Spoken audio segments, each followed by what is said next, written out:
Conosco o Dr. Rodrigo Bortoli, ele que é juiz eleitoral da comarca de Lajeado, 29ª Zona Eleitoral, envolve vários municípios desta comarca e vem para trazer alguns esclarecimentos sobre o processo das eleições de 2024, que na verdade como pré-campanha já está começando.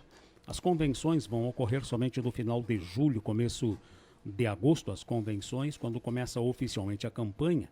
Mas aí o período é muito curto até chegar a data das eleições e os partidos já começam a se mobilizar agora, pré-convenção, para verificar a expectativa do eleitor em relação a alguns nomes que estão sendo lançados para concorrer a prefeito, vice e também a vereador.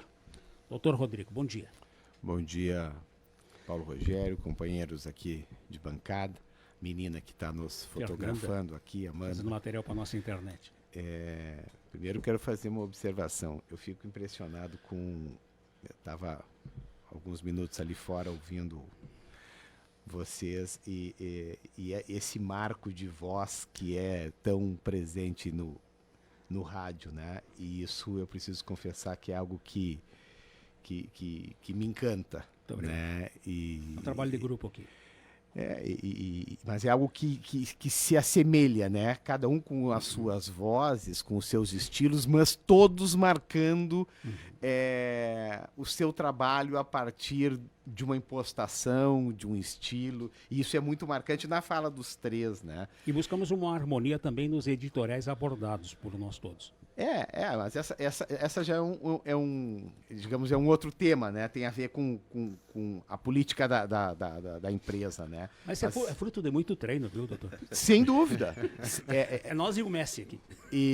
Mas eu acho que isso é muito, para mim, é uma das faces do rádio, e eu já disse isso nesse microfone em outra ocasião. O rádio, para mim, é muito encantador. Eu tive a oportunidade de ter uma rápida passagem de rádio, mas fazendo esporte no município que eu trabalhei e morei, e realmente, assim, eu sou um homem que reconhece no rádio uma potência e um poder comunitário que mesmo as mídias digitais, elas, obviamente, suplantaram do ponto de vista de alcance, mas não suplantam do ponto de vista de proximidade, de caráter popular da comunicação. Então, faço essa... E de credibilidade.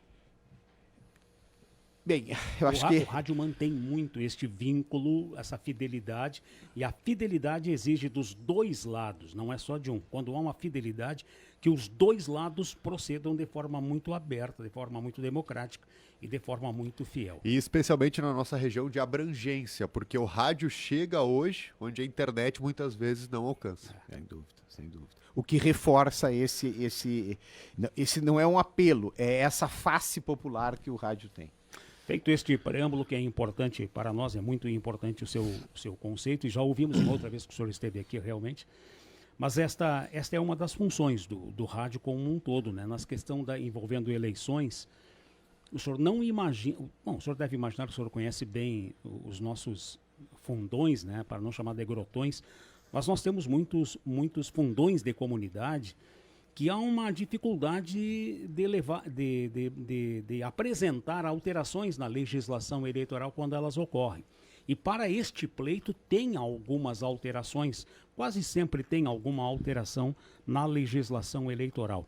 Quais são as advertências que o senhor gostaria de fazer em relação a isto? Procedimento do eleitor, procedimento do candidato, pré-candidato ou candidato, procedimento dos partidos e, muito importante, procedimento de gestores que têm buscando a reeleição ou usando os servidores públicos para o processo de campanha eleitoral.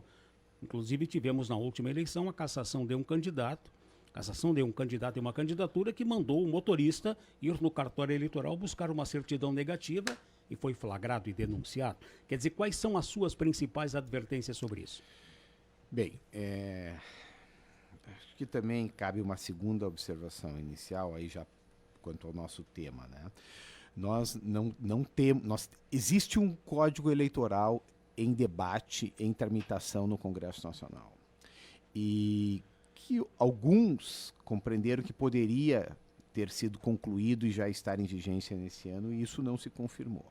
Então, nós mantemos uma estrutura eleitoral esparsa, né, consagrada em algumas legislações mais importantes, com mais comandos, e um conjunto de vácuos que são preenchidos pelas resoluções do TSE. Né? Então, esses espaços de impermanência, então, que têm que ser preenchidos de tempos em tempos, para esse ano eram menores, porque já tinham preenchimento substancial pelas resoluções de 2022. Então, agora foram apenas alguns ajustes. O que eu trago de principal é essa figura para as eleições municipais da pré-campanha, né? E aí acho que é importante vocês aqui na condição de comunicadores terem também já introspectarem essa expressão. Atualmente nós não temos nenhum candidato. Ninguém é candidato. Ninguém pode ser candidato neste momento. Antes de uma convenção. Mas, exatamente. Né? E a pessoa, o homem ou a mulher, vai ganhar essa condição a partir da convenção e depois do registro da candidatura. Mas nós temos agora a figura dos e das pré-candidatas e dos pré-candidatos, né? Que, inclusive, como nós conversávamos aqui anteriormente, já tem a possibilidade de assim se apresentarem para suas comunidades. Então, este é um marco, é uma novidade muito importante. Por outro lado, o que eu venho destacando, destaquei isso lá no evento da VAT, quero insistir agora aqui com o público de vocês, é que eu vou insistir com isso até o final das eleições. É preciso que nós alteremos essa cultura de as eleições municipais serem as eleições mais tensas, mais guerreadas, mais conflituosas e um momento não de harmonia, não de construção, mas um momento quase que única e exclusivamente de embate e de conflito entre os homens e as mulheres que compõem as nossas comunidades.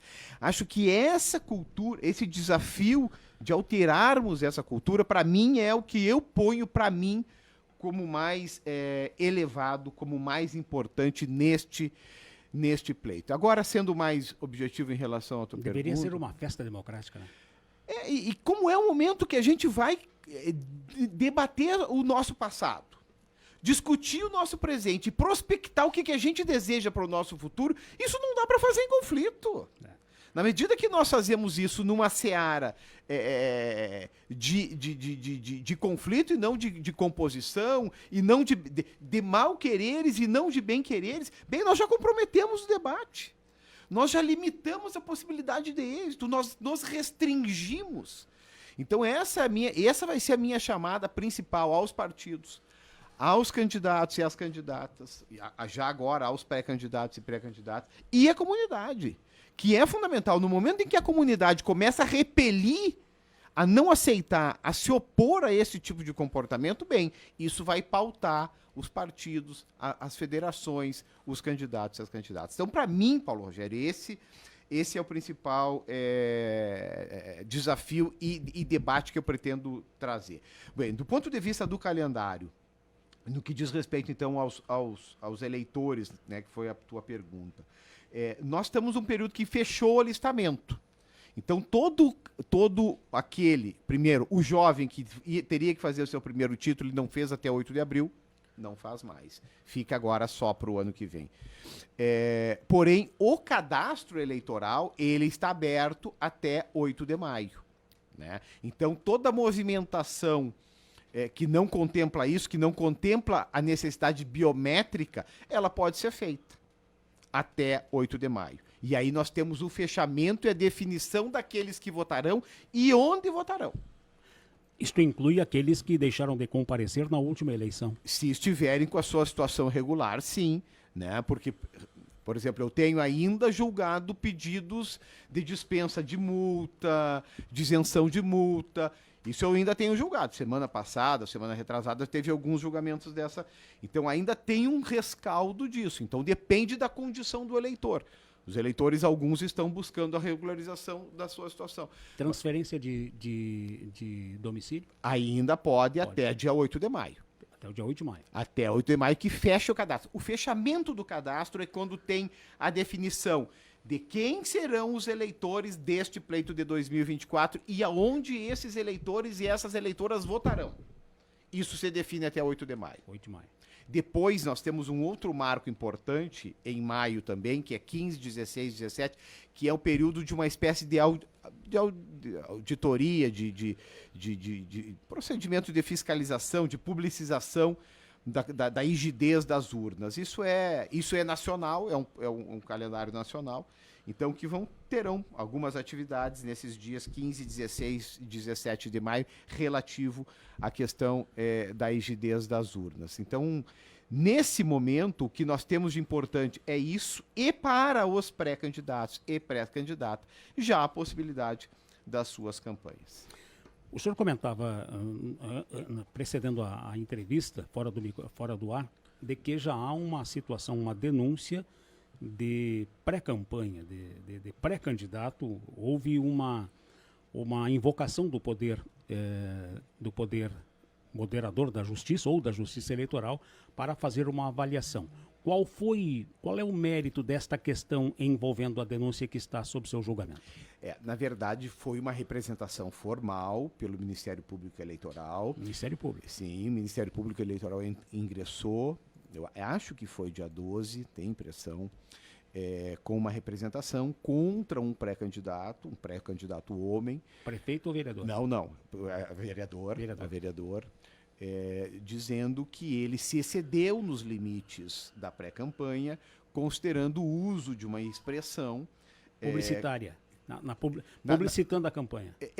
No anúncio da sua condição de pré-candidato, ele inseriu uma expressão que foi considerada pelo promotor eleitoral como de pedido de votos, e o que não pode, a vedação expressa em relação a isso. Então, o promotor eleitoral ingressou com essa representação para que eu ordenasse a supressão dessa publicação promovida por esse pré-candidato e a oportunização dele se manifestar, apresentar a sua defesa, que é uma representação. A representação tem essa tramitação bem simples. Bem, eu não apreciei na própria sexta-feira, porque já era quase 18 horas, lancei a decisão na segunda-feira, eu acho que foi com 24 horas para suprimir a publicação e 48 horas para apresentação da defesa. A defesa aportou, acho que foi na quinta-feira, com a comprovação de que houve efetivamente a supressão daquela publicação. Era uma publicação, acho que Facebook, não recordo a rede social, mas tenho quase certeza que era Facebook. E aí a apresentação da defesa, e o processo veio para eu julgar na sexta-feira, então estou trabalhando nisso, devo concluir já o julgamento da representação ao longo da manhã ou tarde de hoje. Pré-campanha proibida? Pré-campanha não. O legislador consagrou, essa é uma grande novidade, né?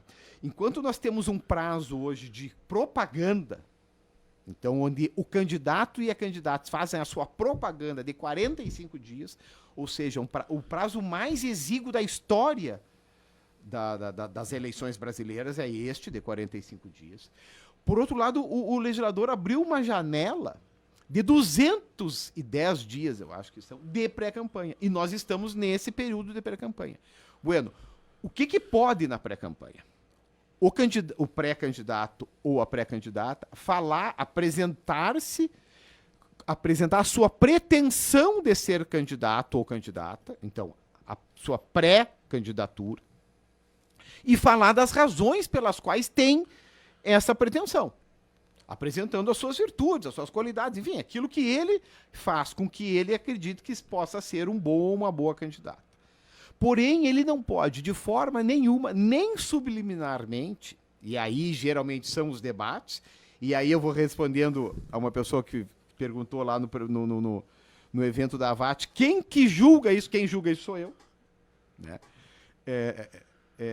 Apresentar pedido de voto. O que é esse pedido subliminar? Vamos pegar o exemplo da representação que eu estou julgando. Coloco-me como uma alternativa para a Câmara de Vereadores. Bem, né? Isso quase nem é mais tão subliminar. Isso sinônimo.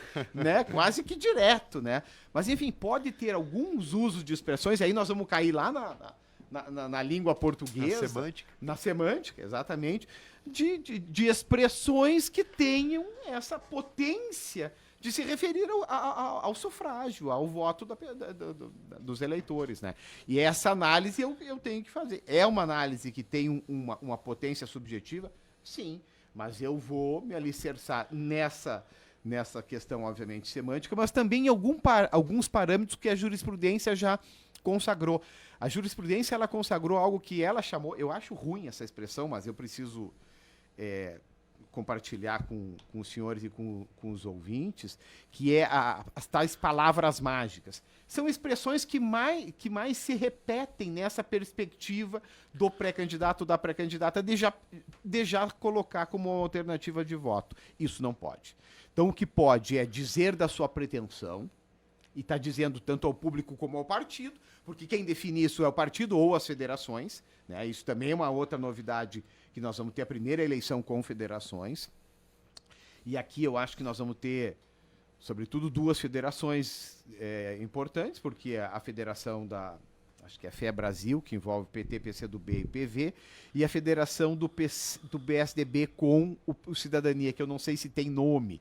Essa federação acho que não tem um nome. Mas, enfim, esses partidos, eles não operam mais como partidos, eles operam como um coletivo. Né? Um coletivo de 3 num lado e um coletivo de 2. Os outros partidos não, aí não tem federação, operam como partido. Mas, enfim, voltando à questão da pré-campanha, o que eles vão anunciar para a população e para os partidos que eles têm esse interesse de serem candidatos, e por que eles têm esse interesse? Ponto final. Na medida que eles entram no campo da pretensão de voto, aí tem uma ilicitude, uma ilegalidade, e aí estão sujeitos às representações e a sancionamento. Tem um X nesta campanha eleitoral e nesta eleição que os próprios partidos estão subestimando a inteligência e o entendimento da justiça eleitoral, a chamada inteligência artificial. Os senhores estão preparados na justiça eleitoral para a verificação de crimes através dela? Sim. Inclusive, eu estive segunda e terça-feira, 15 e 16, em Porto Alegre, eles chamaram do Grande Encontro da Justiça Eleitoral, primeiro grande encontro da Justiça Eleitoral para as eleições de 2024, onde nós nos reunimos todos os juízes eleitorais e todos os promotores e promotoras eleitorais. E um dos temas era exatamente a necessidade de termos ferramentas e orientação para a verificação de comportamentos assentados na inteligência artificial. Sejam eles comportamentos lícitos, sejam eles comportamentos ilícitos, né? Então, sim, nós temos já, digamos assim, um ferramental, um instrumental de preparação para enfrentar essa questão da inteligência artificial. O senhor acha que o eleitor está consciente desta ferramenta e das suas implicações nos 10 dias que antecedem o pleito, por exemplo? Hoje não. Hoje certamente não. Né? O que eu acredito é que isso vai ser algo que vai se evidenciando de forma mais explícita, né? mais intensa ao longo do processo. Né? Sejam a partir das práticas que são legítimas, que são autorizadas, sejam aquelas que vão ser tentativas de burlar o sistema e de dizer, bem, não fui eu que pratiquei aquilo, mas foi a inteligência artificial que praticou aquilo. Bem, isso, para quem lida com o direito criminal, direito penal como eu, isso não é uma grande novidade, né? Porque, bem, aquele que eventualmente se serviu ou foi beneficiado é aquele que inicialmente vai figurar como investigado, como possível autor do fato. Mas o problema são os prazos, doutor. Sim. Faltando 5 dias para as eleições, 3 dias para as eleições. Aí está lá uma notícia sobre o candidato. Sem dúvida. A questão não é o prazo. A questão é a dinâmica da vida. Né? Porque o prazo, quem tem que observar o prazo sou eu que tenho que julgar nos prazos determinados. O problema é quando o efeito daquela ilegalidade já foi produzido. É isso, né, que tu estás dizendo. E isso eu concordo contigo. Né? O exemplo da Argentina, por exemplo. E isso eu não sei como vai se resolver. Né? Bem, mas isso eventualmente pode se resolver numa ação cassatória após o resultado. E aí nós temos isso, né? Bem, o resultado foi X, mas em virtude daquele efeito em ação cassatória posterior, o resultado da vontade popular ser cassado e o resultado da eleição ser outro, ou mais, ter necessidade de uma nova eleição. Também tem isso. Também tem isso. Doutor Rodrigo, o tempo nos empurra para a finalização. O que o senhor precisar, pode usar o microfone aqui do Tá bem, da tá casa. bem, tá bem. Vamos conversando, a gente fica à disposição. O cartório eleitoral está muito bem organizado, sede nova. Por outro lado, um corpo funcional já muito experiente, muito capacitado e nós manteremos em comunicação. Tá bem, Boa semana. para todos nós. Doutor Rodrigo Bortoli, juiz eleitoral, 29ª, muito obrigado pela presença, também pelas informações e pelas palavras em relação ao trabalho do veículo rádio, especialmente em processos eleitorais.